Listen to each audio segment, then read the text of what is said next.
Bună seara tuturor și bine v-am găsit pe cei din zodia Vărsător sau cu ascendentul în zodia Vărsător. Haideți să vedem cum va fi săptămâna 23-29 iunie pentru cei din zodia Vărsător. Și voi începe, bineînțeles, cu energia săptămânii. Hai să vedem cum va fi energia săptămânii 23-29 iunie.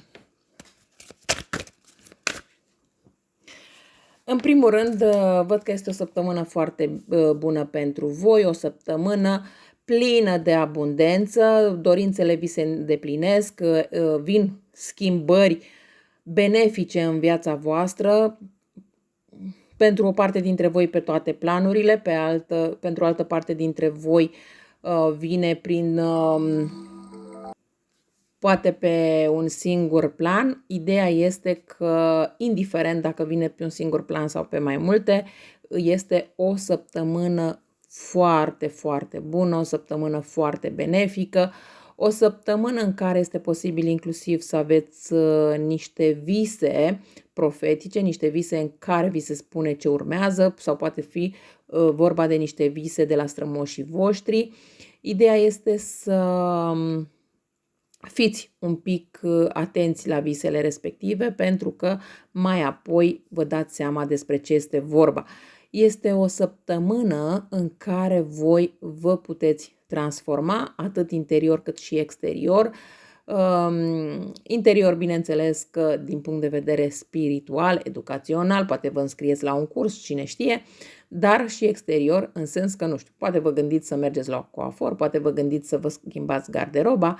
Ideea este că, indiferent ce doriți să schimbați în această săptămână, este o săptămână cu potențial foarte, foarte mare de transformare pentru voi. Hai să vedem și etalarea generală pentru voi, cei din zodia Vărsător, săptămâna 23-29 iunie.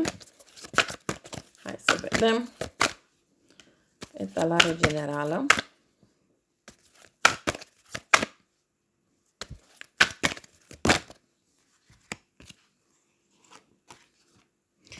Văd că unii dintre voi deja vă gândiți la o plecare. La o plecare, poate la o muncă în străinătate, poate undeva, nu știu, undeva departe. Vi s-au promis foarte multe lucruri, vi s-au promis, nu știu ce vi s-a promis, dar ideea este că e bine să fiți un pic atenți și cu băgare de seamă, pentru că aici, din punctul meu de vedere, sunt anumite lucruri, anumite informații pe care voi în acest moment nu le știți. Și este mai bine să aveți grijă din acest punct de vedere.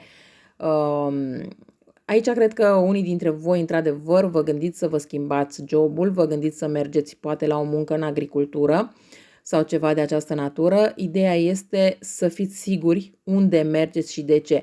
Pentru că, într-adevăr, nu peste tot lucrurile sunt așa cum vi le doriți. Poate să fie într-adevăr o muncă bine plătită, dar să dormiți în condiții improprii. Sau poate să vi se promite că vi se dă un anumit salar și după să vă treziți că vi se dă mai puțin. Da? Deci e clar că aici este vorba de ceva care vi se ascunde, iar voi din acest motiv o să vă simțiți destul de răniți, o să vă simțiți poate chiar supărați, dezamăgiți, și este normal și n-ar fi nimic exclus să nici nu stați prea mult pe acolo și să vă întoarceți destul de repede acasă. Nu văd, chiar dacă pare o muncă unde să mergeți poate pe un termen mai lung, pentru că promisiuni de stabilitate sunt, eu nu văd să rămâneți acolo, ci din contră aș putea să spun că acolo este ceva care nu o să vă placă. Că e vorba de salar, că e vorba de unde dormiți, că este vorba de cu totul altceva, nu știu, dar ideea este că e vorba de o situație pe care voi acum în acest moment nu o vedeți și o veți afla abia la fața locului. Deci, de asta vă spun un pic de atenție. Bun, hai să vedem pe planul iubirii. Hai să vedem planul iubirii. planul iubirii.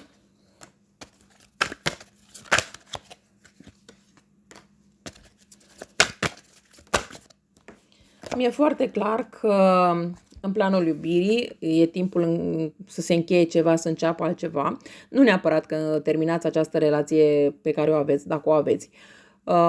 Pentru cei care au o relație deja, poate să fie vorba despre o transformare a relației, în sensul că cred că veți discuta anumite aspecte din relația voastră și veți încerca să schimbați aceste aspecte care nu vă dau voie ca această relație să funcționeze la parametri maximi. Pe lângă asta, pentru cei care până acum ați fost într-o relație și nu ați făcut căsătorie, este posibil să vină partenerul să vă ceară în căsătorie, da? Deci, sau dacă sunteți deja căsătoriți, poate, cine știe, va fi apariția unui copil. Da, ideea este că, indiferent despre ce vorbim aici, este o transformare, iar această transformare a relației voastre este o transformare benefică pentru voi ca și cuplu. Pentru cei care sunteți singuri sau singure, veți întâlni în această săptămână o anumită persoană care vă atrage atenția. Posibil ca această persoană să fie zodia Leu, Taur sau Capricorn. Nu știu de ce mi-a venit Capricorn să spun. Sau poate că are ascendent într-una din aceste zodii. Dar ideea este că este acel gen de persoană care cumva vă aduce cu picioarele pe pământ. Este acel gen de persoană de la care voi aveți anumite lucruri de învățat și pe care poate altfel nu le puteți învăța. Pentru o parte dintre voi să știți că deja cunoașteți această persoană, iar în săptămâna 23-29 iunie este posibil chiar dintr-o dată să vă facă un mesaj. Un mesaj care vine destul de rapid spre voi sau poate, cine știe, pur și simplu pe rețelele de socializare în această săptămână 23-29 iunie, cunoașteți pe cineva, comunicați prin intermediul mesajelor și de acolo pornește absolut tot. Momentan se vede că persoana este bine intenționată și într-adevăr vrea o situație momentan stabilă cu voi. De ce zic momentan? Pentru că dacă abia acum vă cunoașteți, este clar că nu aveți de unde să știți cum va evolua, dar cel puțin începutul este unul destul de promițător. Haideți să vedem pe planul carierei. Planul carierei, am mai spus despre el, dar hai totuși să facem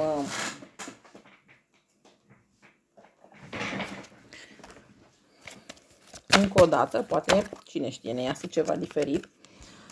Dar la fel, cum am vorbit și puțin mai devreme, avem această inimă rănită care e pe planul carierei, avem aceste promisiuni, dar rămân la nivel de promisiuni. De ce? Pentru că dacă ne uităm la această carte, promisiunile vin, dar de mișca nu se mișcă. Da? Calul rămâne pe loc. Da? Promisiunile sunt multe, dar faptele concrete sunt destul de puține. Iar voi, din acest motiv, rămâneți destul de dezamăgite și vă gândiți mai apoi ce ați pierdut acceptând această ofertă care vine doar cu promisiuni fără fapte. Hai să vedem pe planul sănătății. Hai să vedem planul sănătății.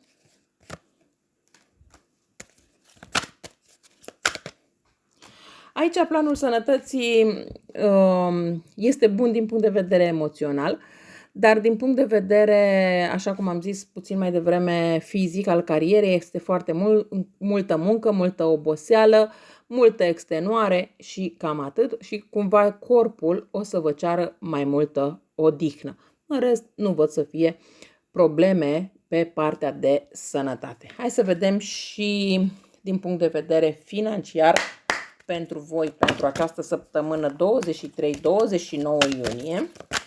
Hai să vedem și planul financiar pentru voi.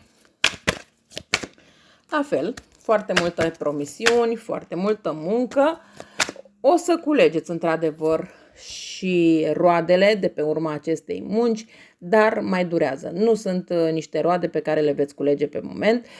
Veți avea tendința să acționați destul de impulsiv,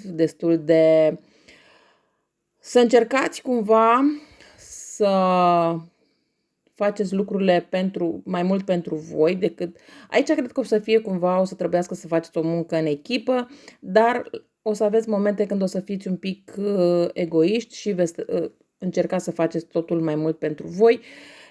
Este bine, dar aveți grijă până unde duceți acel egoism, pentru că mai apoi s-ar putea să vă afecteze. Este o săptămână din punct de vedere financiar, așa cum am zis. Întâi depuneți efortul, depuneți munca și mai apoi primiți roadele. Aceste finanțe vin un pic cu întârziere, nu vin chiar atât de repede, dar ce pot să vă spun este că în această săptămână, 23-29 iunie, primiți niște finanțe la o muncă deja depusă mai de mult. Sau, dacă ați împrumutat niște bani mai de mult, acum mai veți primi. Ceva de această natură. Nu sunt finanțe care acum munciți, acum le primiți. Nu. Sunt niște finanțe care au întârziat deja, dar în această săptămână 23-29 iunie, uite că apar. Bun. Cam astea au fost informațiile și pentru voi. Vă mulțumesc că m-ați ascultat și vă doresc o zi cât mai frumoasă în continuare. La revedere!